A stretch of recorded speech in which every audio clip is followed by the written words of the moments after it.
introducing us, and very warm welcome to everybody from South Africa to Sweden, from Bangladesh to Canada, as we can see. We are proud to be able to present to you some results and findings and also offerings from a project that we have been conducting in Europe with partners from 6 or 7 countries. The project was about people. I think that, and everybody would agree, that people are in the center of the interest when it comes to energy transition processes. They are very often neglected, and so we closely looked at the needs of the people that shall change their behavior, behave like we want them to behave, so we managed to operate the future smart grids and smart homes, etc. Okay, welcome to this afternoon session. The session is about a project that we conducted in Europe with many countries and many researchers and many practitioners. It's about people that are in the center stage of all energy transition processes, and together with sociologists and psychologists and also engineers and marketing people, of course, communication people, we looked at the needs of people in this energy game. This is the little agenda that we prepared for this little webinar. We are going to explain to you the project and its results, which was mainly a toolkit for smart energy community. We are then talking a bit about practical projects and scientific research and the findings from them. I will then introduce you to some trends and big challenges for the energy industry.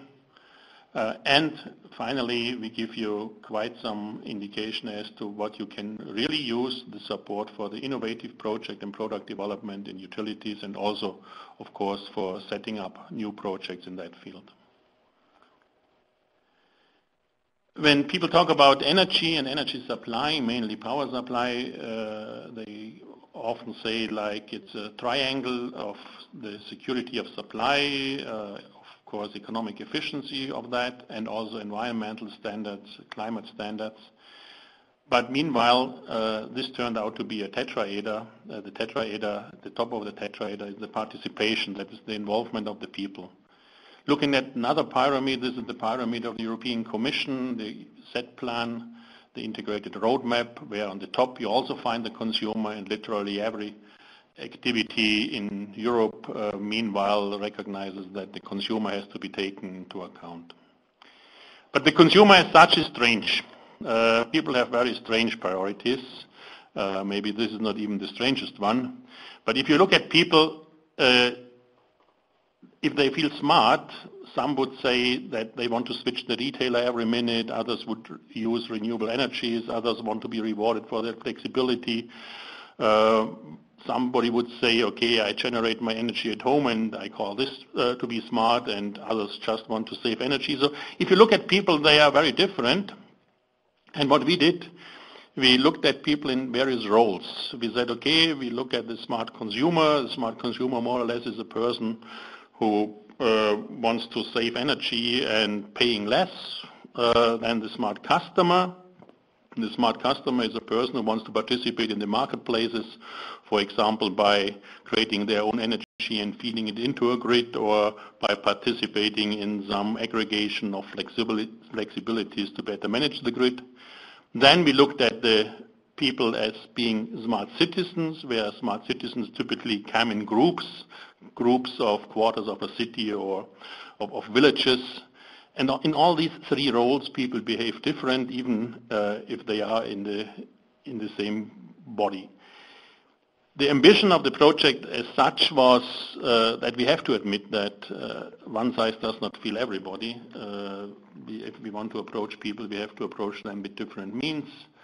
We want to introduce an idea of continuous improvement. We want to put singularities into a context. Very often in projects we found something and we believe that this is the truth, but it's not. If you want to upscale or replicate the results from research projects, you mostly fail. And at the end, and that was our true ambition, we wanted to give, and we will give, and Janina will show you in a second, practical guidance to develop new projects and new products in utilities, small ones, big ones, municipal utilities, etc. On the agenda now, we have the project as such, and I'm turning to Janina. Hello, this is Janina, and I also want to offer you a very warm welcome and thank you for joining us today.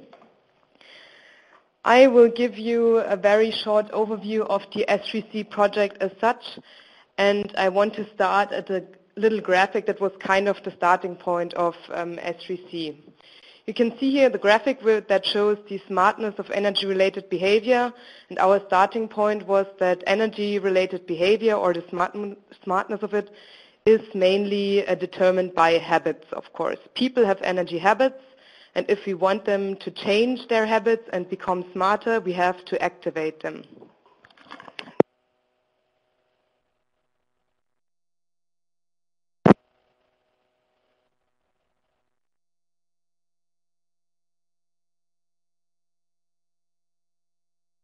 Okay.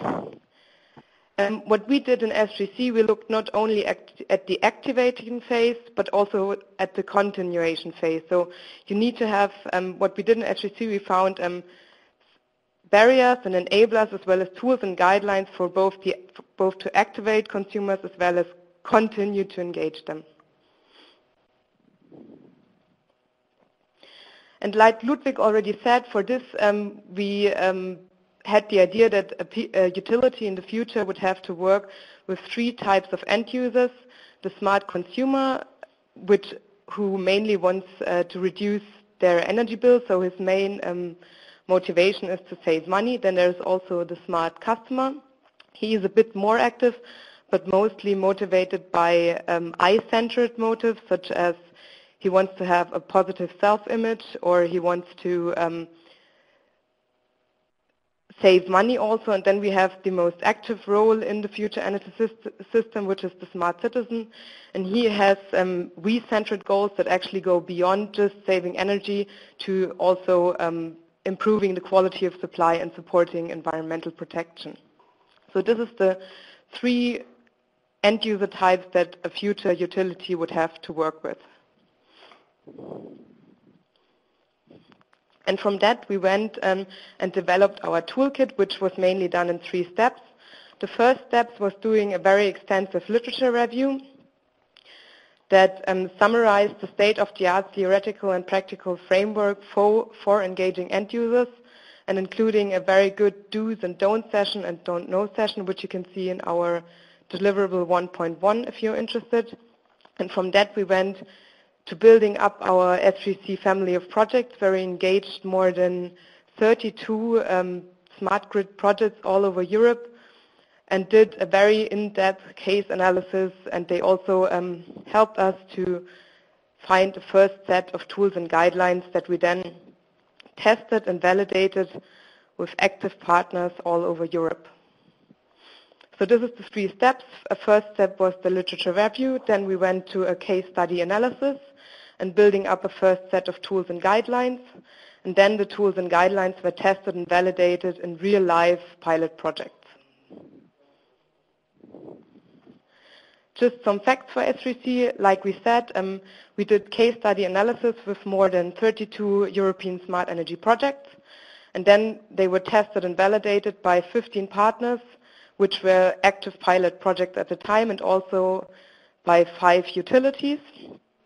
We also had help from a very active and very good S3C advisory board, which was mainly consisting of psychology members and sociology members. And the toolkit in the end had more than 50 tools and guidelines that are available at the S3C toolkit website. Here's just a short overview of all the projects and utilities that we have worked with.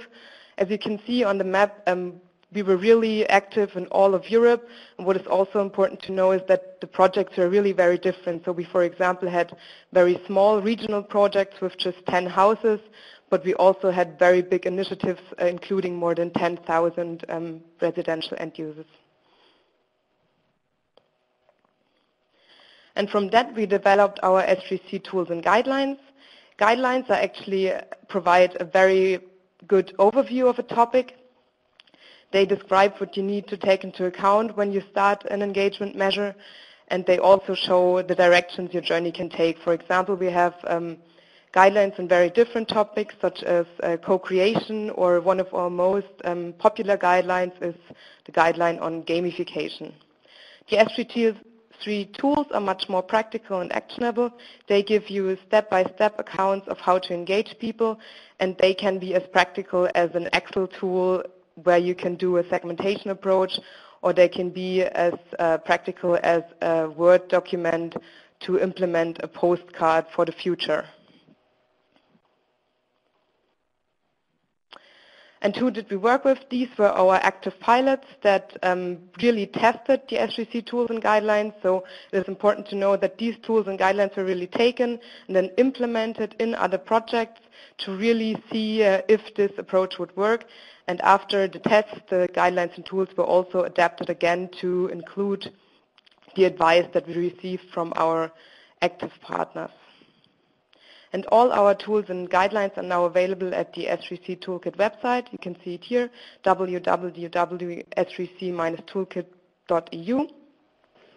It now has 50 finalized tools and guidelines that can be accessed via our 3 gateways: the Learning Gateway, the Developing Gateway, and the Exploring Gateway.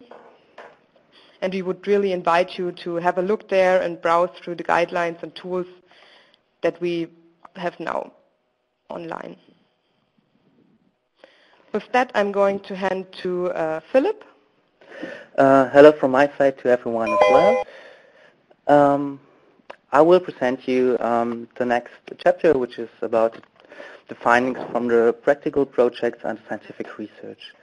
So one question that was in the beginning of the S3C project was about the question, what does the customer want? Does the customer want kilowatt hours or gas or kilowatt?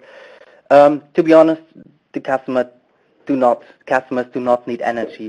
What they need is light. They need a comfortable temperature in the living room, and they need to be mobile, but they do not need energy. Because people are doing things, and things are connected to different things. For example, if you are tired, you sit down in a chair. If you are hungry, you prepare a meal, or if you need a good talk, you go and visit a friend. But do you do anything where you will use some energy? So do you say, hello, I want to use energy right now? No, because every energy consumption is always connected to behavior. So this is what we call energy-related behavior. As we've learned before, when you want to change behavior, you have to, there are different drivers for the behavioral change. The drivers for the activation phase and drivers for the continuation phase. Here in this slide, you will see the different drivers we found out in the project. So people care about comfort, about control, about finances or security, and of course they care about social processes.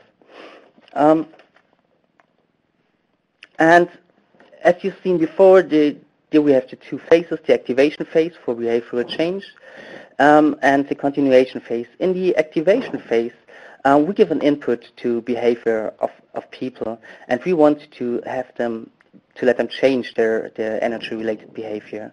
For this purpose, it is very important to understand the customer, because every customer is different, and you do not have one customer. They belong to different segments, and every segment has difficult needs and needs a specific approach. And you have to provide an added value to have an impact on the energy-related behavior, which can be given by incentives and which can be given by providing new information on your services and products. And you have to educate the end users. So the end user has to understand what you want to let them do with the new technologies and the new services you're giving to them. So he has to be able to deal with it. And of course, you have to create a commitment and a common appeal, which is mainly a task for the marketing departmts of the tool teams. When we started to change the behavior, then we have a changed behavior, but what we really want is a changed habit, so a changed routine of people's behavior. And to have a successful continuation phase to change the behavior, it's important to use effective feedback and pricing communication, because a continuous information flow is very important to maintain the engagement level of customers.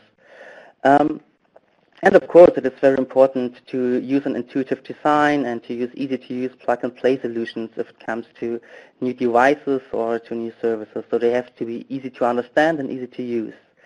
And one of the most important points we found out is that social comparison is one of the main drivers for people to really change their behavior. So if you compare people with their own peer group, this really gives them an impact, and this really changed their behavior. So this was about the theory we had about the customer. So what we did then was, as Mia said, we developed our tools and guidelines. And within those tools and guidelines, we give a very practical advice on how to change the energy-related behavior of customers. This guidance can be about how you can learn about your customers or your target group, how you can support communities for smart grids, how you can find the best allies or stakeholders on the regional level, how you could recruit participants for your smart grid project, or how you could engage people into your project. I will go to two of these points now more detailed. Regarding the incentives, of course, you know, there are monetary incentives that have an impact on people. So you can think about introducing new tariffs or introducing new incentives, like monetary incentives. On our toolkit, you will get advice about how to find the best strategy, how to set up a tariff, and how to design your tariff. And of course, there are the non-monetary incentives. Non-monetary incentives can give people a positive self-image or can gain their prestige.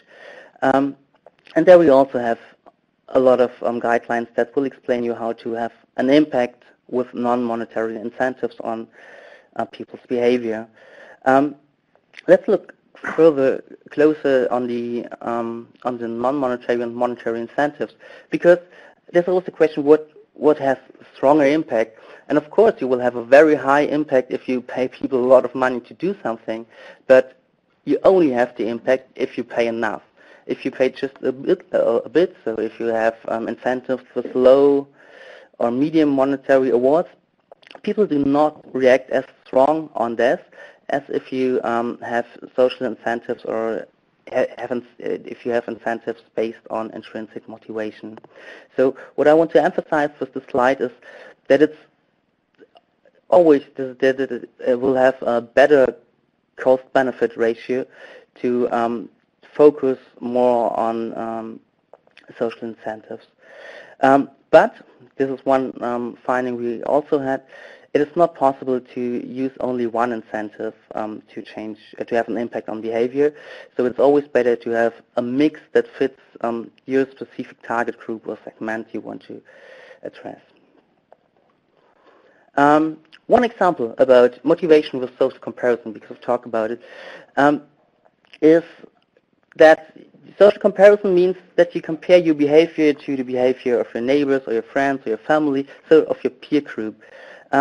One example that was very impressive for me was were those chalkboard scoreboards. They were used in Sydney in a project, and the households were equipped with those chalkboards. They were put in front of the houses, and everybody on the street could see the information that is written on. They were customizable, so people wrote messages on them. And as you can see, like here, this household used 8% less energy than yesterday. So there were always updated information about the energy usage of specific households. This had a very strong impact, and in the course of the project, they had an energy reduction of 2.5% per week, which is very impressive. Another point that can be very interesting is to to introduce the social comparison elements and the social competition elements directly to the billings, so that you can see on the bill how much a comparable household will have consumed, so that you can compare yourself to similar others.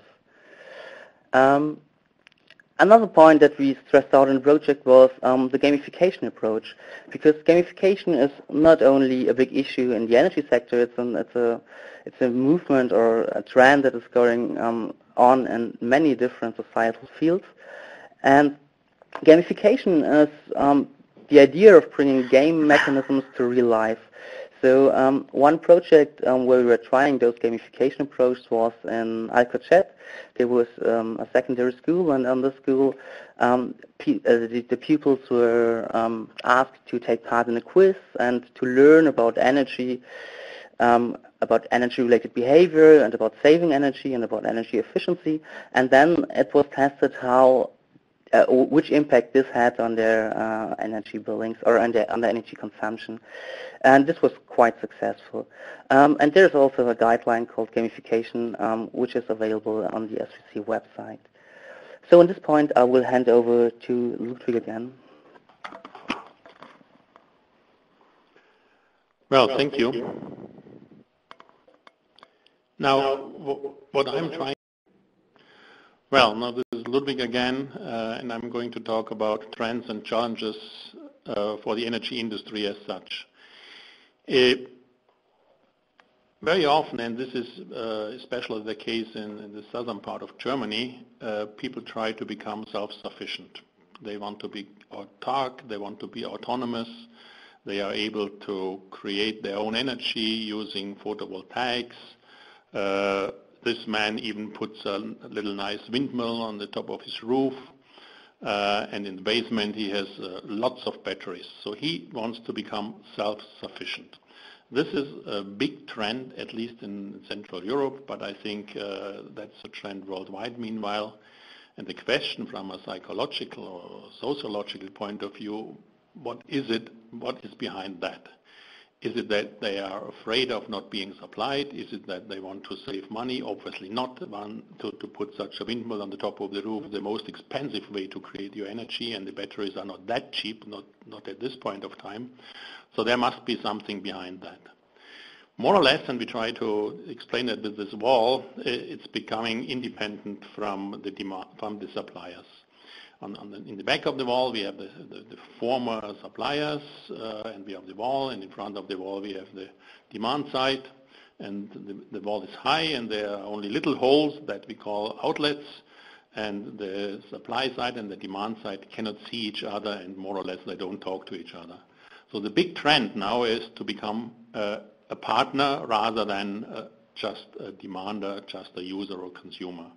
So this will be more or less, in many cases, the future of the energy system, where people start supplying themselves, start sending energy to the former generator and grid operator. So working on eye level is something which is a big trend in the energy industry. Which means that we have to talk about who does what. Remember this man with the batteries in the basement. This is horror scenario for the grid operator. If everybody has their own supply, their own batteries in the basement, and then everybody decides when to charge their batteries or feed into the grid from their batteries, it's a completely uncontrollable system. Whereas on the other hand side, it makes a lot of sense to have storage, for example. In this picture you can see on the top right a home and with their own storage, and you have a multi-store home with their storage in the basement. So many people are getting used to doing something together. We talk about sharing economy, for example. And the background of this picture is something that the Duttweiler Institute in Switzerland did. They explained what people are willing to share. On the left side, you have experiences that you want to share. On the right side, you have underwear, which you would not share. Somewhere in between, you have the energy system and maybe the batteries. So rather than having everybody their batteries in the basement and creating their own energy as they want and feed in when they want, we most probably should go for some joint activity for joint storage, maybe per street or per village or per city of the quarter or something like that. What I'm saying to you is that people are willing to do so. We are in the sharing economy. People are willing to share their cars. They are willing to share their couches, etc., etc. So maybe we can altogether create a scenario that people like and the grid operator likes as well. People want to share, and this is an example of southern Germany. I had that picture because I own part of this PV station, where people invest in the PV station. They participate by investing into the energy transition. And that is something that I want to point out, and Philip said that it's not everybody who wants to reduce their costs. Maybe when it comes to monetary incentives, people do want to invest rather than reducing costs. So give them the opportunity, and this is an activity of the very regional utility.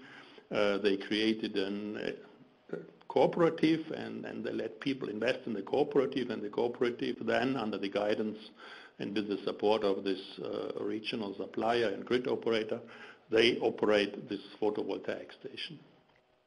And at the end, and I'm coming to the next topic, what is it exactly that people expect when they want to be on eye level with their supplier or grid operator? And how do we find such new ways of cooperating? This is a picture that we discussed a lot in S3C.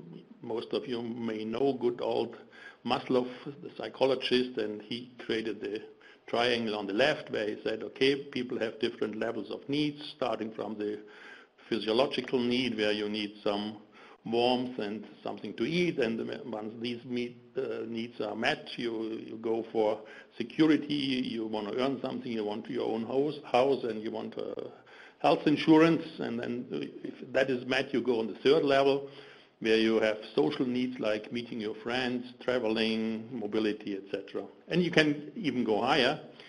The interesting point is that many companies in this world are now making a lot of business on the second and the third level of the needs. Look at Facebook, look at Google, look at Airbnb, look at all these car sharing companies. They are trying, and they are very successful in making business on the third level of needs of the people. And that is something that we would consider together with the energy industry. Why just making businesses with selling the kilowatt hour? Why not making businesses with other services or tools? This is just a picture of many, many ideas of what you can do and sell to people. On the left, obviously, it's a cozy home that you can manage, or a car, an electric vehicle. On the right side, you have various types of feedback systems that people would be willing to pay for. You have bulbs, for example, that change their color depending on how much energy you use. You have the meanwhile famous thermostat, and you have various types of apps. For example, the tariff sheriff. The tariff sheriff browses through the internet and finds the cheapest supplier for you and changes the supplier, and so on and so on and so on. So there's lots of ideas. The question is, how do we find them? How do we make a business of them? So in S3C, we describe in various guidelines like collaborating to develop smart energy solutions, or a guideline on innovative product development. We describe how to create such new services or new products. Mostly, we advocate co-creation, and many utilities, meanwhile, invite their residential customers to sit together with them in workshops, developing new types of products, new types of services. This is an example from Amsterdam Smart City, from the Wildemann-Boert, where they did some 8 co-creation workshops to explore, investigate, design, and present new products that then would be introduced by the local utility. Or what we did with other companies and in other countries, together with their customers, they created the correct feedback system. This is an example from Slovenia, where obviously some engineers were sitting together and said, okay, this is the way to depict our successes in energy savings. So they created histograms and nice little graphs, and they put them on screens. And this was exactly what this type of customer needed, they needed some more like technical depiction of it.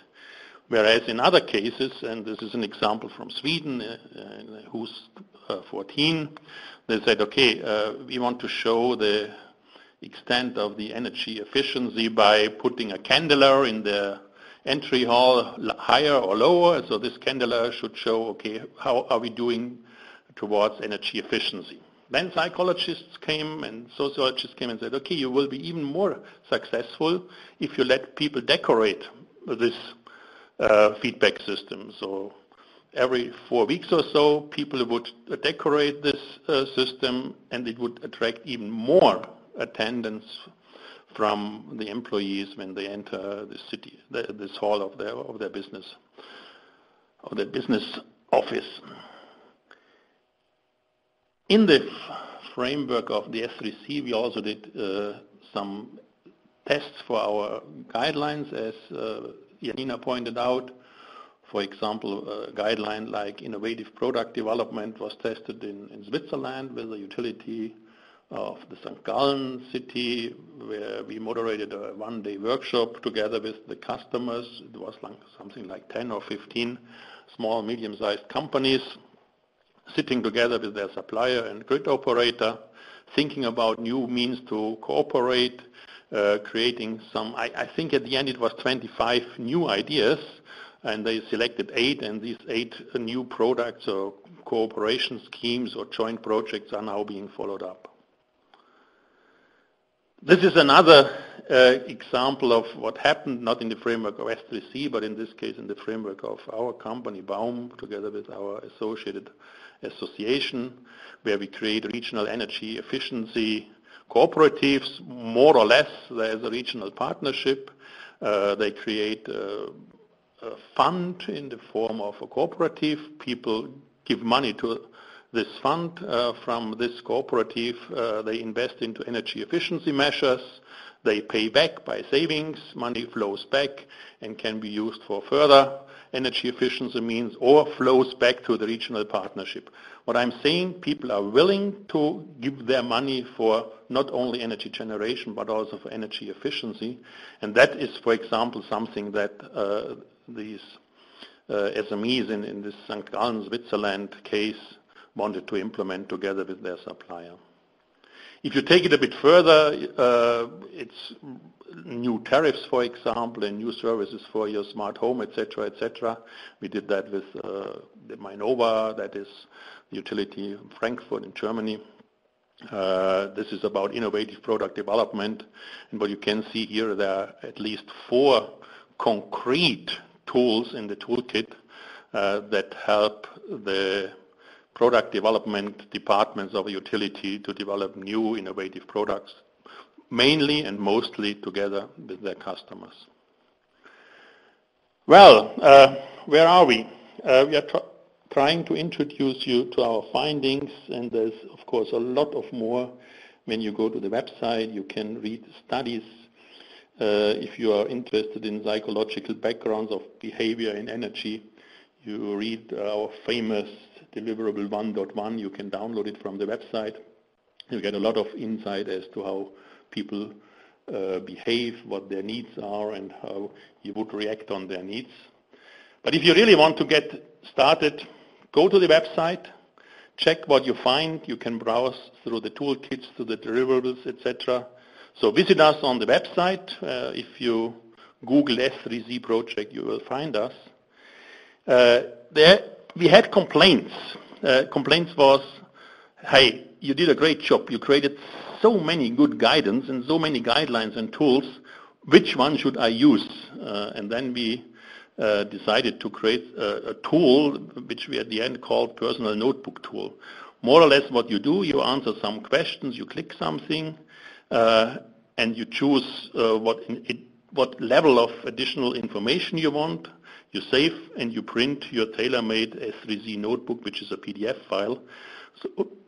So tell the system what you are interested in, what sort of user of this toolkit website you are, whether you are a utility, a researcher, or whatever, and you get your personalized notebook with all the background information and a lot of link to very useful guidelines and very useful tools.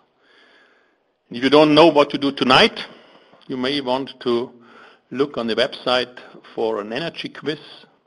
As we realized in our research, there's a common need. Almost all people in all types of the world and all social levels like to play games. In many countries, and you would accept that, but if I say so, in many countries, if you watch TV, you find quiz shows. So people are after quizzes, and we said, okay, why not create a quiz? It's a quiz. It has something like 500 questions. They are available in English, German, French, and Italian at this point of time. You can do this quiz on your own. There's a test case that you can use on your own, but then a utility or a company or an association can create their own version of the quiz. You download it. There's an explanation, that's a guideline that describes how to get access to the code. You download it to your website. It changes the shape and looks like your website looks, and you can immediately offer that to your customers or friends or members of your association or whatever you are in. I'm just saying this is a low-hanging fruit, this is a good entry point, you have fun, and this is, at the end of the day, a common denominator of the needs of all people in this world. If you want to see more, as I said, go to the website. You can also contact us, send us an email on info@baumgroup.de. We will relate you, if necessary, to all the other partners that we had in the S3C project, in the Netherlands, in Belgium, in Sweden, in Portugal, in Italy. So we can help you even beyond what you find on our website.